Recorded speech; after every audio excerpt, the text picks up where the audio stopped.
നായയാണ് മനുഷ്യനോട് ഏറ്റവും നന്ദി കാണിക്കുന്ന വളർത്തുമൃഗമെന്ന് നമ്മൾ പറയാറുണ്ട്. അതുകൊണ്ട് തന്നെ നായയെ വളർത്തുന്നവർക്ക് അവ ഏറെ പ്രിയപ്പെട്ടവയുമാണ്. ദിവസങ്ങൾ നീണ്ട അന്വേഷണത്തിനൊടുവിൽ കാണാതായ നായ തിരിച്ചെത്തിയപ്പോൾ നാട്ടുകാർ അവന് നൽകിയ സ്വീകരണമാണ് ഇപ്പോൾ വൈറലായത്. കർണാടകയിലെ ബെലഗാവി ജില്ലയിലാണ് സംഭവം.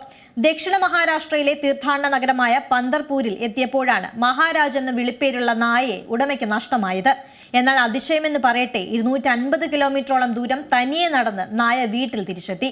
പ്രിയപ്പെട്ട നായ തിരിച്ചെത്തിയത് വലിയ അത്ഭുതത്തോടെയാണ് ഗ്രാമവാസികളും കാണുന്നത്. ജൂൺ അവസാന ആഴ്ചയാണ് കമലേഷ് ഖുംബർ പന്തർപൂരിലേക്ക് കാൽനടയായി തീർത്ഥാടനം നടത്തിയത്.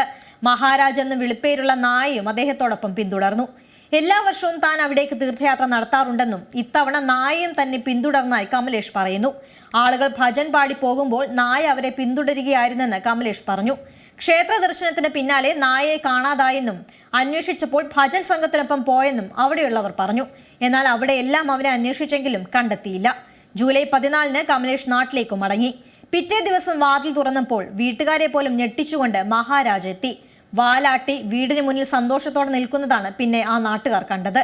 250 കിലോമീറ്ററോ അതിൽ കൂടുതലോ അകലെയാണെങ്കിലും നായയ്ക്ക് അതിന്റെ വഴി കണ്ടെത്താൻ കഴിഞ്ഞു എന്നതാണ് ഏവരെയും അത്ഭുതപ്പെടുത്തുന്നത്. എന്തായാലും ഇത്രയും ദൂരം നടന്ന് ഉടമസ്ഥന്റെ അടുത്തെത്തിയ മഹാരാജിനെ മാലയിട്ടും ആരതി ഒഴിഞ്ഞുമാണ് കുടുംബം സ്വീകരിച്ചത്. ഏറ്റവും പുതിയ വാർത്തകളും വിശേഷങ്ങളും വിരൽത്തുമ്പിലറിയാൻ സീ മലയാളം ന്യൂസ് എല്ലാ ഡിജിറ്റൽ പ്ലാറ്റ്ഫോമുകളിലും ലഭ്യം.